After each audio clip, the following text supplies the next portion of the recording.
How do we deal with the fact that symbols have so many different meanings? And the kind of the gender prejudice in many of the stories, such as Adam and Eve. So those were some questions about symbols that I'm going to talk about. And then there were some questions about rituals. For example, are Christian prayers rituals?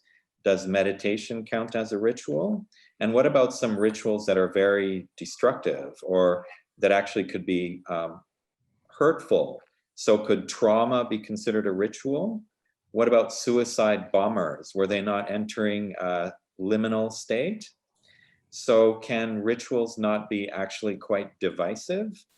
And then there was the whole issue that actually a lot of rituals seem to be ineffective, and a lot of people don't like to go to join rituals. And like Chinese New Year rituals or going to church and things like that. So what about the weakness of rituals? So many of you brought this up. So I'm going to talk about that. And then there was actually a really interesting question about Hong Kong's social movement, and could that not be actually considered a rite of passage in terms of there was a clearly it's like Arnold van Gennep's structure there. And so this was a really good point, and so I'm actually going to discuss that. And this is going to get us into the notion of political rituals and also political mythology that some of you talked about. So these are the topics that I'm going to be discussing in this hour. And please do just jump in if you have any question or comment, or if you want to just type a question or comment in the chat while I'm talking. So the first thing is about symbols. So right, so first of all, so a symbol is actually only unique to human beings. And one of you wrote that, well, for example, my cat, when she hears a certain kind of rustling of, when I'm preparing to feed the cat and I'm kind of making noise with the bag of cat food, then right away the cat starts running over. So clearly the cat kind of understood something there. And so is this not a kind of symbolic thinking? But I think we should be clarify here that so animals clearly, they respond to signals. They respond to signals. And even they send signals, okay? So they communicate. They communicate and they respond to signals, but those are not, a signal is not a symbol, okay? So a symbol would be a particular sound. Maybe, you know, if the cat has a particular sound that is, you know, right? And that particular sound means the cat food bag, okay? Cat food bag. And if the cat has another sound that is, you know, which is, you know,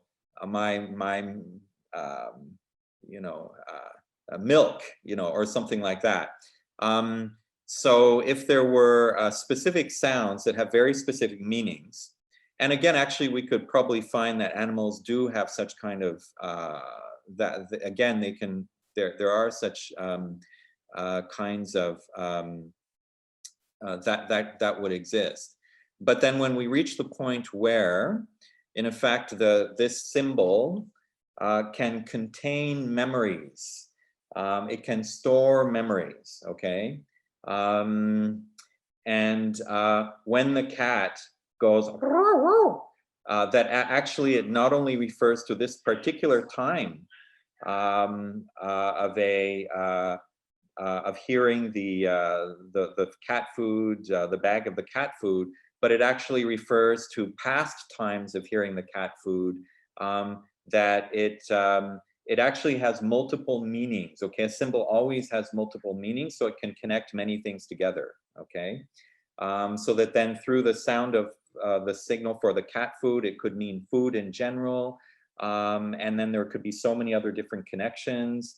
And then this, the symbol could be like then what if that sound, the same sound for cat food, then becomes a general sound that means happiness, okay? So it's no longer referring to cat food, but it's actually referring to a concept of happiness, okay? So we could see the meaning extending more and more. And so if that happens, then it becomes symbolic. It becomes a symbol, okay? So it's not about, a symbol is not just about one sign literally designating another sign, but actually having multiple meanings. So the thing that is being represented by the symbol then actually evokes many other things that actually maybe have a very tenuous connection to the original thing, okay? So this is really what's important about symbolic thinking, and that's what allows human beings to think far beyond the world that the physical world that they live in. They can imagine so many other things through symbolic thinking. So then one of you wrote, well, then what about, but then that's so confusing, right? I mean, right, symbols have so many different meanings. People have different understandings of different symbols. So then why not just get rid of it all and have more scientific, kind of clear, you know, let's just try to express things more clearly and more scientifically. Won't that be better? Well, but I mean, the thing is that we can't avoid symbolic thinking because not everything can be expressed in a precise and scientific manner. There's so much that's so much of human experience simply cannot be precisely described, and actually it can only be described through words that evoke other ideas and impressions and feelings, and those give us very deep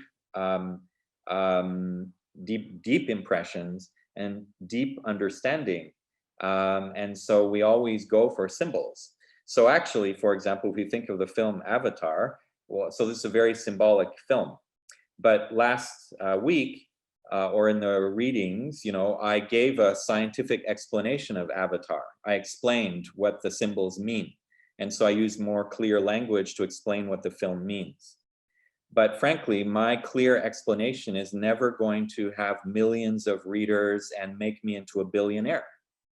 It's the symbolic story which is much more attractive, because the symbolic story has actually far more meanings than anybody could ever explain. So I wrote a short essay that explained some of the meanings in clear language, but even then I could never explain all the meanings. And that's the whole thing. You know, I could talk about it, and you could find some other meanings, and somebody else would find some other meanings, and we would share it and we'd go, oh yeah, I hadn't thought about that, you know. And that's exactly it. So the meanings are just so rich, and it's like a fountain, that never-ending fountain with more and more meanings. And so that's why symbols are so powerful, and why actually they'll never be replaced by more precise literal language. And especially in the area of spirituality, when we're dealing with non-material realities, non-material understanding, it's hard, well, there's nothing to literally describe, so we use symbols of material things to describe spiritual things. So that's why symbolism is actually always so important in religion, but also right in literature, in film, and so many other things. And the symbols actually convey something. They tell us something that cannot be described in any other way. So that's the idea of you know, why symbolism is so unavoidable, we could say.